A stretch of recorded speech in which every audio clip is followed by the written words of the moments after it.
Madame, Monsieur, bonsoir. Merci de nous rejoindre. À la une de l'actualité, le bureau du Conseil de la Nation a transmis à la Commission des affaires juridiques et administratives la demande du ministre de la Justice, garde des Sceaux, relative à l'activation de la procédure de la levée de l'immunité parlementaire des deux sénateurs Jamal Ould Abbas et Saïd Barkat.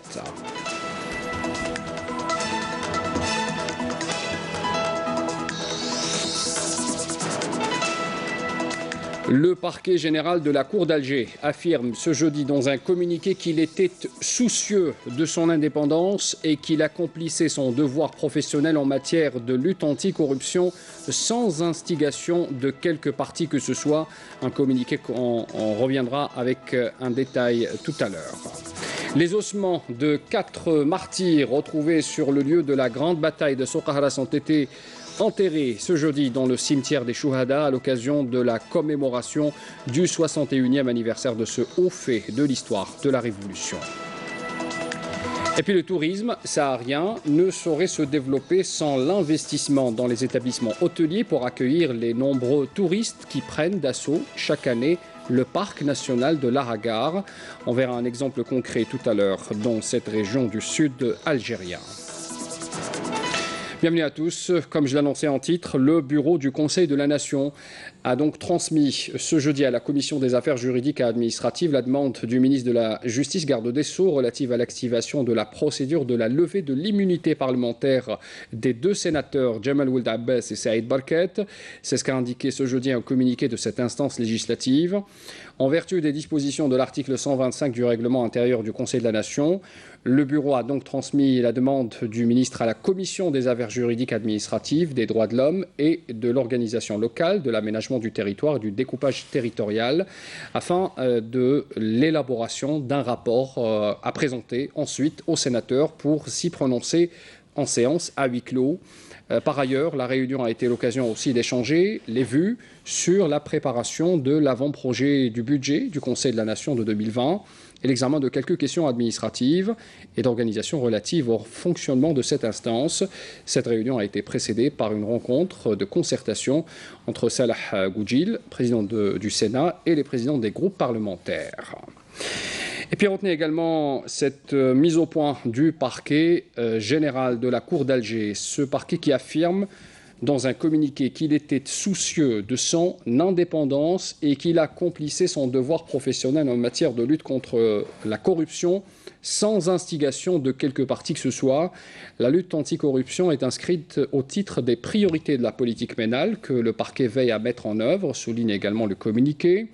Le parquet général a également tenu à mettre en avant son souci de se conformer scrupuleusement dans toutes ses pratiques ou décisions au secret de l'enquête et de l'instruction conformément aux dispositions de l'article 11 du Code de procédure pénale, ainsi qu'à la présomption d'innocence consacrée par la Constitution en son article 56, et en réunissant aussi toutes les garanties de défense à travers les différentes étapes de l'action publique. Le parquet général de la Cour d'Alger a appelé aussi au respect de ces principes et à ne pas se verser dans la désinformation de l'opinion publique pour ne pas entraver le travail des magistrats. Il a affirmé dans ce contexte que toutes les enquêtes préliminaires diligentées par les services de la police judiciaire sont menées sous la direction des procureurs de la République territorialement compétents et sous la supervision du procureur général. Ajoutons que ces services ont récemment reçu plusieurs signalements liés à des faits de corruption et les ont tous soumis aux services de la police judiciaire relevant des corps de la Sûreté nationale, de la Gendarmerie nationale, mais aussi de l'Office central de la répression de la corruption. Enfin, le parquet général a appelé tout un chacun à s'écarter des préjugés et à respecter le secret de l'enquête et la présomption d'innocence, ajoutant que la cellule de communication de la Cour d'Alger veillera à l'avenir à fournir les informations nécessaires et justes conformément à la loi. Comme j'ai lancé également en titre tout à l'heure, c'est le fait historique du jour. Des ossements de 4 martyrs retrouvés sur le lieu de la grande bataille de Soqahras ont été enterrés ce jeudi dans le cimetière des Chouhada à l'occasion de la commémoration du 61e anniversaire de ce haut fait de l'histoire de la Révolution. L'événement s'est déroulé en présence du ministre des Moudjahidines et des autorités civiles et militaires locales. Évocation ce soir avec Mounana Walhamoudi. 61 ans après la grande bataille de Souk-Ahras, l'heure est au recueillement. Une journée de commémoration a été organisée pour se rappeler l'une des épopées héroïques qui ont marqué la glorieuse révolution du 1er novembre. Une bataille où près de 640 Algériens sont tombés au champ d'honneur.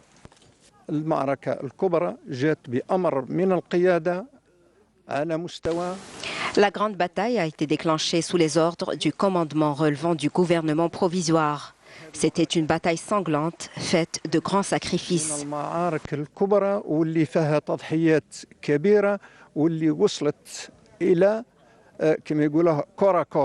Marqueur historique, la grande bataille de Souk-Ahras a prouvé l'organisation infaillible de l'ALN et la volonté qui animait plus que jamais le peuple algérien épris de liberté.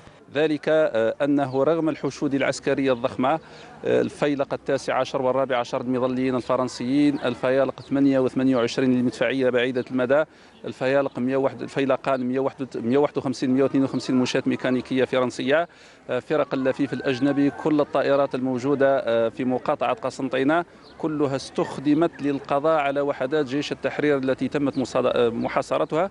رغم ذلك لم تتحدث الكتابات الفرنسية على أن مجاهدا واحدا من جيش التحرير رفع الراية البيضاء.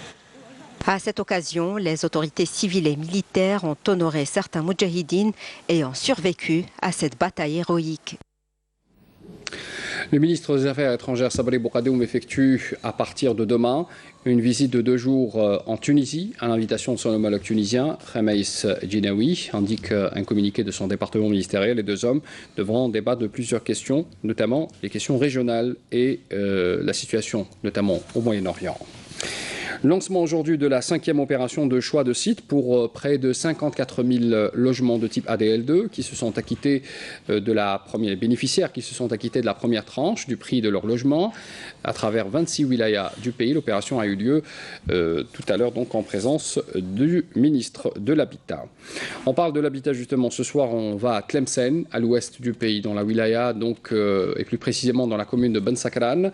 283 logements location-vente ont été attribués à leurs bénéficiaires. Un autre projet est en stade d'étude pour la réalisation de 250 logements également locatifs dans la même commune. Les détails avec Jazia Bayou.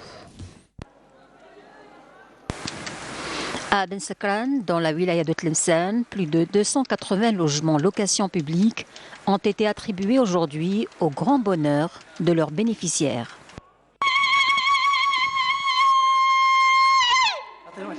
25 اختي هذا الخطره ربي يفرج عليا. انا مزوجه 2 بنيات وعشت وحده للغبينه ما يدرى بيا غير مولانا اختي. كنا مغبونين هذه 10 سنين وانا مع الشيباني في الدار والحمد لله استفدنا ونتمناو لخوتنا اللي ما داوش خاطر فرج عليهم. انا فرحان الحمد لله. وفرحكم بالسكاني واه ربي يفرحهم فرحه كبيره ما هي صغيره. الحمد لله جابوها لنا مع رمضان سكنه جديده ما شاء الله. واش نقول لكم مخدومه بالمعنى الكلمه. وقطونا في الباطيمات رانا غاير الحمد لله بك يا رب. واش فيهم كاع هذا؟ فيهم كلش، فيهم الماء، فيهم الغاز، فيهم الضوء، التليفون، ما خصنا تحيه الحمد لله. 232 232 logements locatifs ont été distribués à Ben Sakran. Un autre projet est en stade d'étude pour la réalisation de 250 logements locatifs. De cette façon, nous allons mettre fin à l'habitat précaire. C'est ce qui nous permettra de récupérer plusieurs assiettes foncières qui serviront dans la réalisation d'infrastructures publiques. Avec ces nouveaux logements décents, les bénéficiaires qui ont longtemps souffert de l'habitat précaire pourront enfin passer leur premier ramadan dans des habitations convenables. À l'image de nombreux pays, l'Algérie célèbre ce 25 avril la journée mondiale du paludisme. La célébration de cette journée coïncide avec la dernière phase de la certification de l'élimination de cette maladie de l'Organisation mondiale de la santé, l'OMS. Et puis à cette occasion, une journée d'études s'est tenue en présence du ministre de la Santé qui a souligné que l'Algérie est le premier pays en Afrique à être éligible à la certification de l'élimination du paludisme. Reportage Wahiba Hamzal, le récit d'Amal Bouarba. L'Organisation mondiale de la santé va prochainement accorder à l'Algérie le document certifiant l'éradication du paludisme, une reconnaissance officielle que la chaîne de transmission locale du paludisme par les moustiques anophèles a été interrompue dans l'ensemble du pays depuis au moins 3 années consécutives. En effet, depuis 2014, aucun cas autochtone de paludisme n'a été enregistré dans notre pays. La certification de l'élimination du paludisme est actuellement à la portée de l'Algérie et nous avons la volonté politique pour cela. C'est pourquoi il est de notre responsabilité de renforcer le contrôle conformément aux nouvelles mesures et d'améliorer la prise en charge des malades. Actuellement, tous les cas de paludisme signalés sont importés. Pour y faire face, des mesures impératives, renforcer la prévention et activer les cellules de veille dans les régions du Sud. L'année dernière, nous avons enregistré 973 cas importés de paludisme à Tamanrasset, ce qui représente 80% des cas. D'où la nécessité de prendre en charge les patients afin d'assurer le dépistage et le suivi des malades et éviter la propagation de cette maladie. Nous recensons entre 400 à 500 cas annuellement, mais en 2018, nous avons enregistré 1200 cas importés. Nous avons à travers le pays 25 centres de vaccination internationale et de conseils de voyageurs. Les gens qui se rendent dans les pays à risque sont appelés à se diriger vers ces centres pour bénéficier des conseils et des traitements. Il faut savoir que l'Algérie est le premier pays en Afrique à être éligible à la certification de l'élimination du paludisme. Malgré les progrès réalisés pour lutter contre le paludisme, la vigilance reste de mise. On reste avec la santé. À l'approche du mois de sacré de Ramadan, la polyclinique de Borj-el-Kifen a organisé une journée de sensibilisation pour les malades diabétiques. Des conseils quant à la prise de médicaments et la nécessité de manger sain leur sont prodigués. Nasira Kahli, Badia Amani. Si vous êtes diabétique et vous comptez faire le jeûne, il est indispensable pour vous de consulter votre médecin traitant. Je suis diabétique, nous sommes ici pour avoir les informations nécessaires. Aujourd'hui déjà, j'ai fait carême. Celui qui peut jeûner le fait, sinon mieux vaut ne pas risquer sa vie.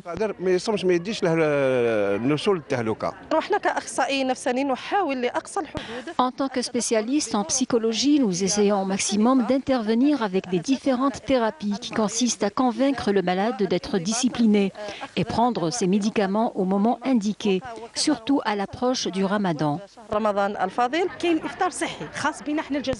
Nous, Algériens, avons un repas sain. Beaucoup disent aux diabétiques qu'il est interdit de consommer des dattes. Nous nous disons, c'est permis, mais il faut le prendre en nombre impair. Comme notre prophète, que le salut soit sur lui. Un diabétique peut rompre son jeûne avec des dattes et de l'eau. Ensuite, il peut aller faire sa prière. Les 5 minutes consacrées pour la prière contribuent à préparer son corps. Le jeûne peut constituer un danger et entraîner de nombreux problèmes pour les diabétiques de type 1 et 2 qui ne savent pas maîtriser le taux du glucose dans le sang. Nous effectuons des analyses pour dépister surtout d'éventuels nouveaux diabétiques. Nous les orientons au même titre que les anciens malades sur le régime alimentaire sain à suivre. Nous orientons aussi les hypertendus.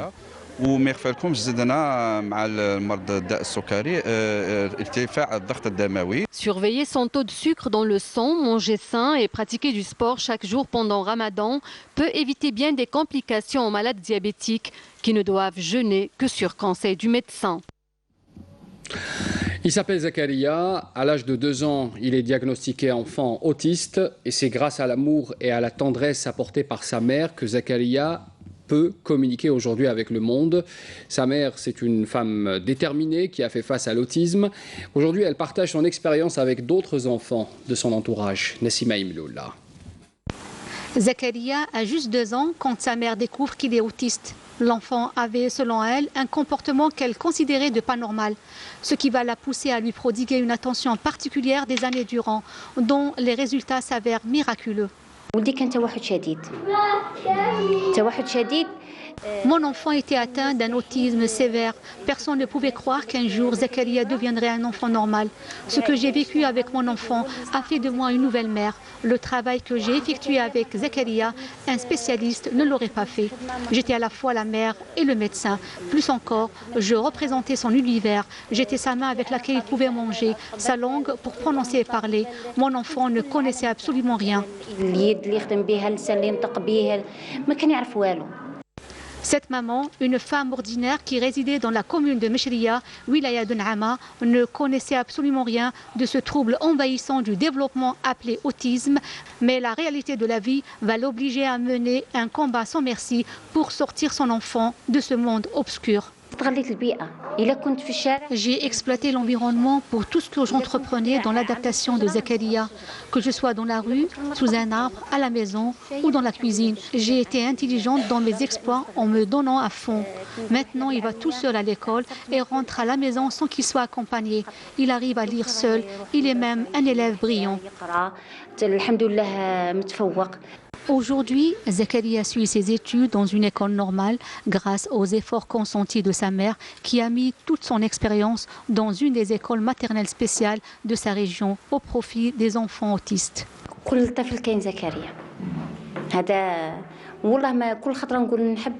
Dans chaque enfant existe Zakaria. À chaque fois que je décide d'arrêter de travailler, le courage me manque. J'ai un sentiment de responsabilité envers les enfants et leurs parents qui m'oblige à transmettre mon savoir et surtout mon expérience qui est déjà à la portée de tous. Aujourd'hui, mon souhait le plus cher est que toute maman soit mieux que la maman de Zakaria. Le ministre de l'Agriculture, du Développement rural et de la Pêche, Chelif Oumari, a mis l'accent ce jeudi sur l'impératif de valorisation de la richesse forestière à travers une exploitation optimale de ces superficies afin de booster le développement, mais surtout de diversifier l'économie nationale.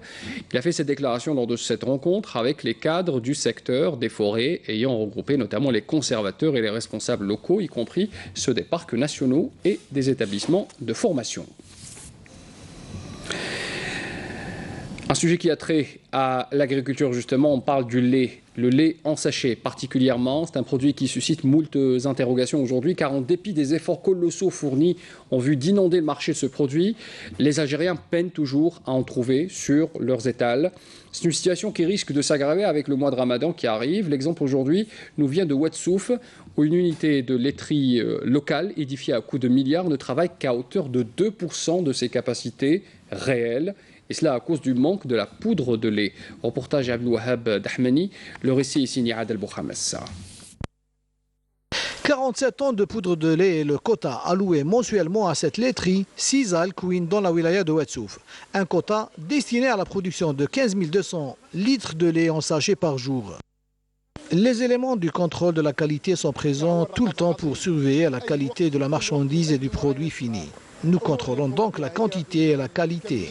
Des échantillons sont sujets à des analyses hebdomadaires au niveau de nos laboratoires. Il y a lieu de signaler que cette laiterie, qui ne travaille que 2 heures par jour, ne couvre que 2% des besoins du marché local. Au moment où elle a la capacité d'assurer 50% des besoins du marché local, n'était-ce le faible quota de poudre de lait qui lui est destiné. Il y a une forte demande sur le lait en sachet. Une doléance que nous avons présentée au directeur de cette unité qui trouve lui aussi des difficultés à satisfaire nos besoins. Nous souhaitons vivement que le quota qui nous est consacré soit revu à la hausse pour répondre à la forte demande sur le lait en sachet. Les distributeurs nous viennent de plusieurs communes de la wilaya. Nous espérons dans un futur proche procéder à une extension de notre unité en vue de produire des dérivés de lait. À Ouadsouf, elles sont 2 unités de production de lait qui n'assurent que 30% des besoins des habitants en lait. Un taux qui aurait pu être nettement meilleur si ces producteurs étaient suffisamment approvisionnés en poudre de lait. Le volet tourisme à présent, avec d'abord cette visite du ministre du secteur. Abdelkader Ben Messoud était ce jeudi à Saïda. Il annonce depuis cette wilaya que le secteur du tourisme sera renforcé prochainement par l'ouverture de 84 nouveaux hôtels à travers le pays pour assurer la réussite de la saison estivale prochaine. Ben Messoud déclare que l'État est disposé à réhabiliter la est la destination touristique en adoptant notamment la publicité. Plusieurs pays, notamment au Golfe, ont émis leur désir d'investir dans le tourisme en Algérie, partant des atouts dont ils disposent, a fait savoir encore le ministre qui a procédé par là même lors de cette visite à l'inauguration, vous l'avez vu sur ces images, de l'hôtel El Forsan de la ville de Saïda relevant du secteur public. Le tourisme saharien justement ne saurait se développer sans l'investissement, c'est le maître mot, notamment dans ce qui concerne les établissements hôteliers, pour accueillir surtout ces nombreux touristes qui prennent d'assaut chaque année le parc national de l'Aragar. Un exemple dans la wilaya d'Ilizi avec ce village touristique en construction au chef-lieu de wilaya, Karim Haïfa. Le village touristique de La Sihar, un projet touristique dont les travaux battent leur plein depuis quelques mois. Un projet qui devrait à terme accueillir les touristes locaux et étrangers visitant la région d'Ilizi. On a pensé en premier lieu aux touristes locaux qui sont demandeurs d'infrastructures hôtelières dignes de ce nom pour les accueillir. On a pensé donc à ce village touristique en espérant qu'il leur plaira. Un nouvel hôtel de standing a ouvert depuis peu ses portes aux touristes de passage dans la région, un établissement hôtelier aux normes internationales avec un cachet purement local.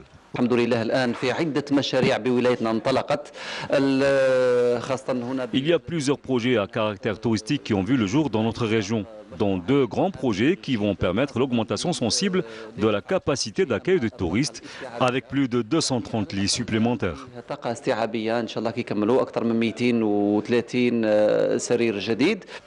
Des projets qui devraient répondre aux besoins toujours plus importants des touristes et relancer ainsi le tourisme saharien.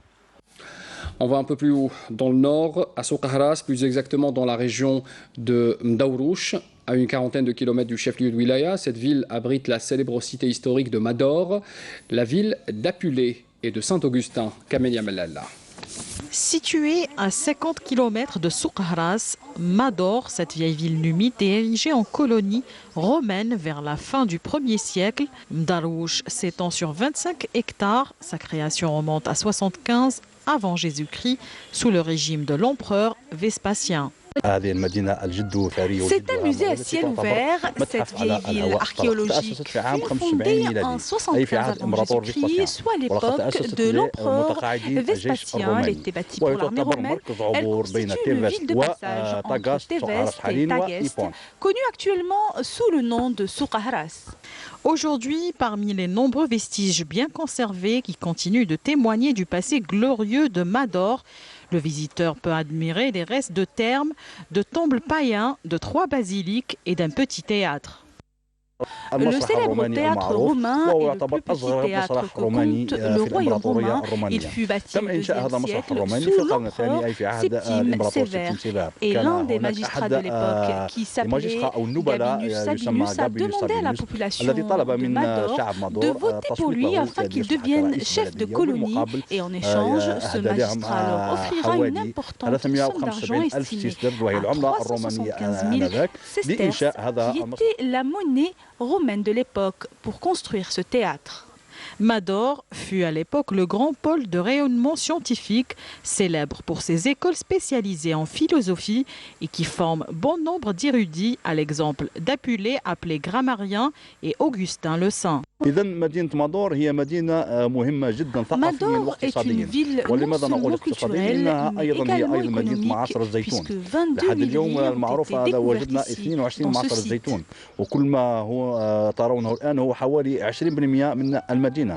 Mador, cette vieille cité antique, raconte la gloire d'une civilisation qui continue à relater son histoire aux visiteurs à travers cette cité romaine.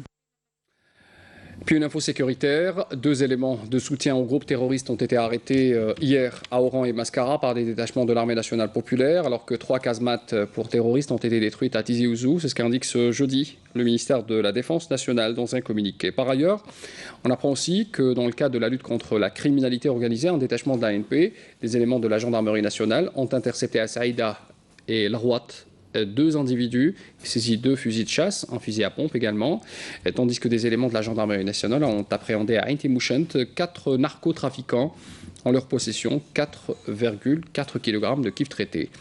D'autre part, des détachements de l'ANP ont arrêté à Janet et Taman Rasset 62 orpailleurs et leur matériel d'orpaillage, alors que 53 immigrants clandestins de différentes nationalités ont été interceptés à Illizi, Borj Beji Mukhtar, rapporte également le communiqué du ministère de la Défense nationale.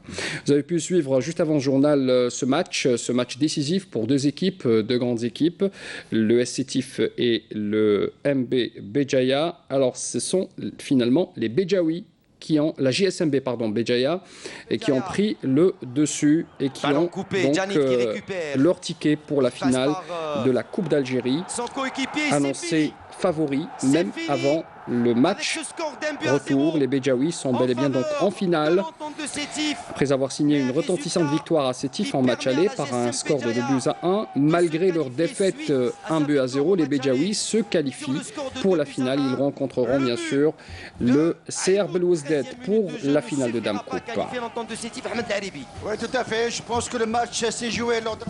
Bravo pour la JSM Béjaïa. Le rappel des titres avant de clore ce journal. Le bureau du Conseil de la Nation a transmis à la Commission des affaires juridiques et administratives la demande du ministre de la Justice relative à l'activation de la procédure de la levée de l'immunité parlementaire concernant les 2 sénateurs Jamal Ould Abbas et Saïd Barkat.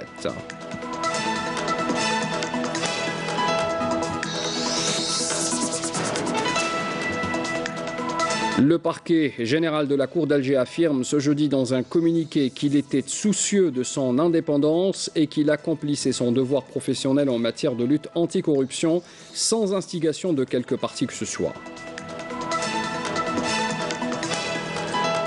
Les ossements de 4 martyrs retrouvés sur le lieu de la grande bataille de Soukharas ont été enterrés ce jeudi dans le cimetière des Chouhada à l'occasion de la commémoration du 61e anniversaire de ce haut fait de l'histoire de la révolution algérienne.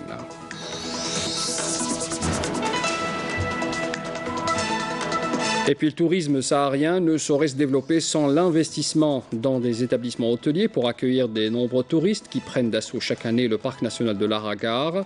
Le ministre du Tourisme a annoncé que 84 établissements hôteliers devront venir renforcer les structures déjà existantes. C'est la fin de ce journal, merci de l'avoir suivi. Bien sûr, les adresses électroniques s'affichent en bas de votre écran pour les replays des journaux télévisés et des émissions de la chaîne. Très bonne soirée à tous. Demain à midi, Sarah Sharif, rendez-vous à 19h.